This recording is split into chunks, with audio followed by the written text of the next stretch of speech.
Hello, I'm Reb Myron. I'm a minister through Pathways of Light, and I've been a Course in Miracles student for 40 years. I'm going through the lessons this year. I'm reading them, asking Jesus to clarify for me, and then I write whatever comes into my mind at that point. And so that's what I'm sharing with you today. And so let's get started. Today, we're looking at lesson 57 in the first review.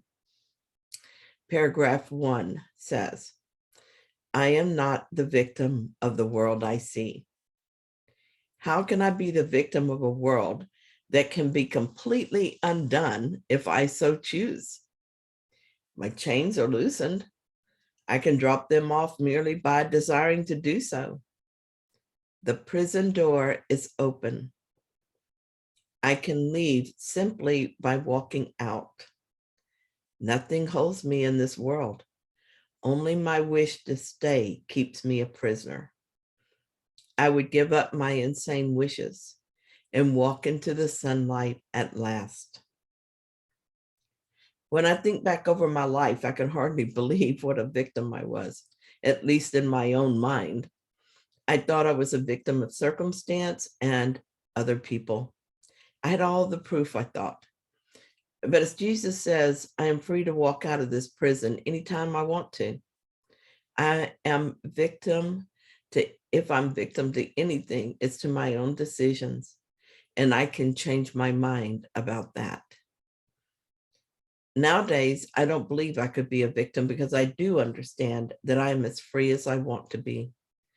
I may still have a rare instance of feeling victimized. It's like I decide to try it on again and see if I miss it, but I don't believe it. And so I free myself quickly. The prison we walk out of is our choice to believe what is not true. Thus, I can free myself while still in the story of Myron, and have done so to a great degree.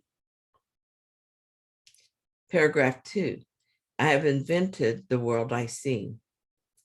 I made up the prison in which I see myself. All I need do is recognize this, and I am free.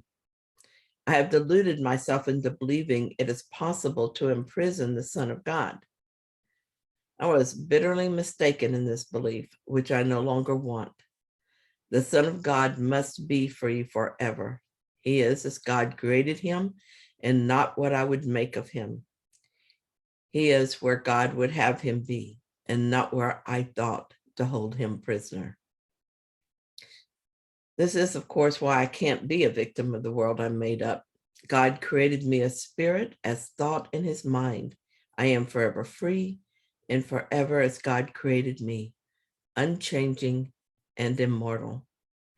That I could be a frail and helpless body on a dying planet surrounded by enemies is ridiculous. It's a very compelling story, though, and one I can get sucked into if not careful. This is why I remind myself of the truth often. There is no world, and there are no bodies, and so I am not in one. I am in God, where he would have me be. Paragraph 3, there's another way of looking at the world. Since the purpose of the world is not the one I ascribe to it, there must be another way of looking at it. I see everything upside down now, and my thoughts are the opposite of truth. I see the world as a prison for God's Son. It must be then that the world is really a place where he can be set free. I would look upon the world as it is and see it as a place where the Son of God finds his freedom. These days, I always think of the world as a place where I find my freedom. I see everything that happens in this life as an opportunity to deepen my awakening. Once I was ready to begin using the world as a way to return home, I started receiving help.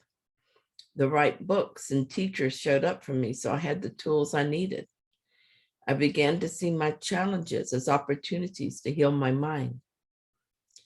I failed to be helpful to someone I love recently when she was suffering. I can often be helpful when someone is confused, but I never seem to say the right thing to this loved one. I could feel bad about this, blame myself or even her.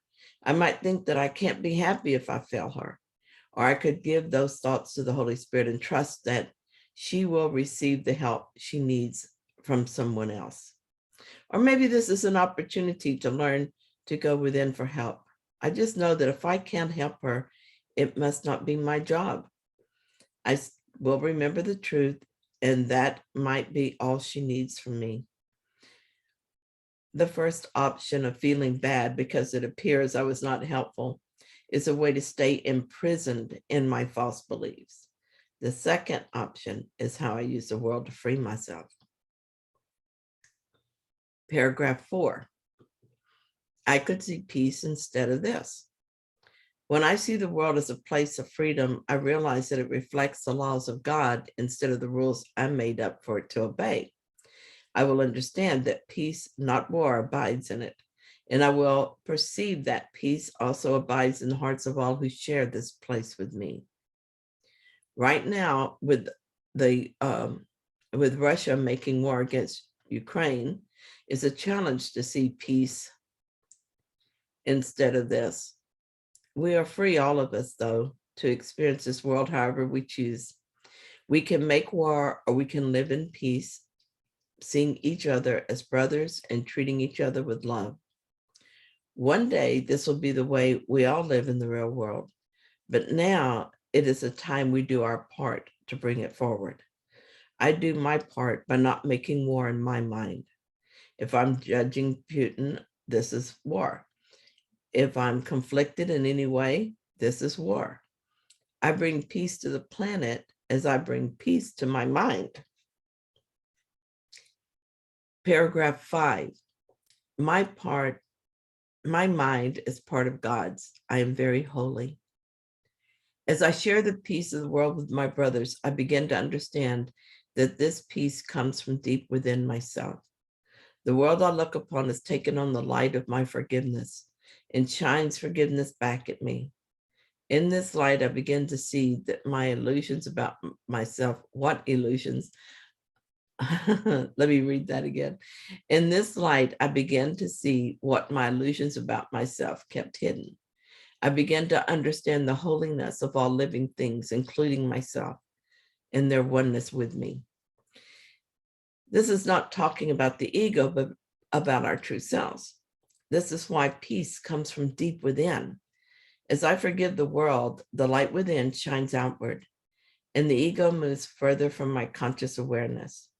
And I become more aware of the holiness that I am as part of God. In the world, this feels like peace and happiness. It is unaffected by what is happening around me. Then some ego thought that still interests me comes to the forefront, and I experience that effect. I have another opportunity to heal the mind of an untrue belief. For a moment or a day, I lose a sense of my holiness, but I know peace now, so I just do what is necessary to regain it. I forgive myself, my brothers, my illusions, and the world we made. And I do this gladly for all of us. Thank you for joining me in this lesson today. Thank you for watching my video. And if you found it helpful, then please like it.